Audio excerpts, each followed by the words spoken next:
Friday's footy news here on AFL.com.au. Hello everyone, I'm Matt Thompson with you. We're going to begin by taking a look at tonight's clash between Hawthorn and Melbourne at the MCG. An important match for both teams, and with us to do that is Chris Johnson, triple premiership star with the Brisbane Lions. Chris, thanks for your time. Thanks, Matt.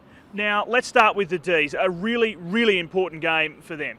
Yeah, massive game for them. They've been pretty competitive over the last couple of weeks against St Kilda, and obviously, going down to Geelong was a lot more competitive compared to last time. Mitch Clark's been standing up week in, week out, and hopefully we can get a couple more guys from Melbourne standing up, but it sets up to be a great game. Now, what about the Hawks? Some gaps in defence, certainly, obviously, missing Luke Hodge. He's a big absentee. Yeah, look, Hodge is going to be a massive loss to Hawthorn. When he comes in, the actual team plays a lot better, but certainly, the likes of Guerra, Shellmaker have got to pick up their game, and it's going to be a massive challenge for them. And having Gibson out as well, it's going to be a massive challenge for that key defender as well. So they're going to have to readjust and put something forward on tonight's game. I think the Hawks' poor form has surprised us to an extent. I think a lot of us have been concerned about the Demons so far this season.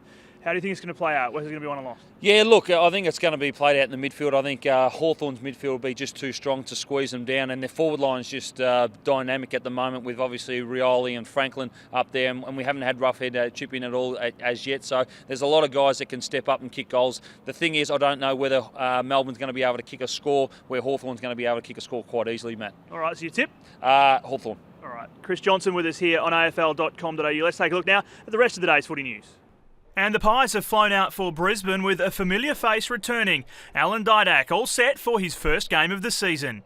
Yeah, he wants to be as ready as he possibly could have been, and he is now, and we're looking forward to him bringing his finishing power, obviously his work rate and intensity through the contest, and I think Dids at his best makes us a better team, so we're looking forward to seeing that tomorrow.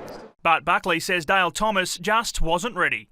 His first hamstring injury, and forgive me for being a little bit gun shy with hammies, but he missed training on Monday, trained really strongly on Wednesday, and will benefit from a couple of solid training sessions over the weekend, and he'll be cherry ripe for next week.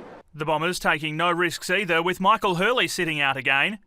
Look, we made a decision probably late last week, not to even try and push him. We thought after he did the hamstring against Carlton that he'd play in sort of 21 days, but just, I suppose, with our history, we've just gone a little bit more conservative. He's running flat out, he's ready to play next week, but we just want to make sure that we don't have a recurrence, because then it's another 4 or 5 weeks. Stuart Crameri will play though. Worst fears thankfully not realised after he came off injured against the Lions. Essendon facing a real litmus test when they take on the West Coast Eagles.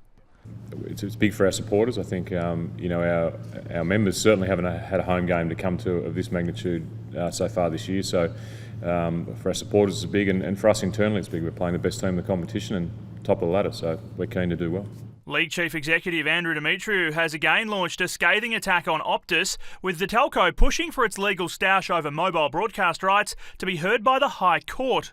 I say it again, they're a disgusting organisation who is acting reprehensibly again and now putting more uncertainty into sports and broadcast rights going forward. And again, for all those listening, if you are an Optus subscriber, switch telephony companies to Telstra or others, because why would you want to be associated with a company like this? And while it started with random Twitter talk about adopted sons being eligible under the father-son rule, now it's headed for the commission table.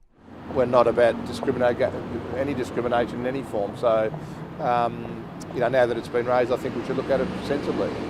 And there you go, a look at the day in footy. AFL.com.au is the destination to stay up to date right across round 7.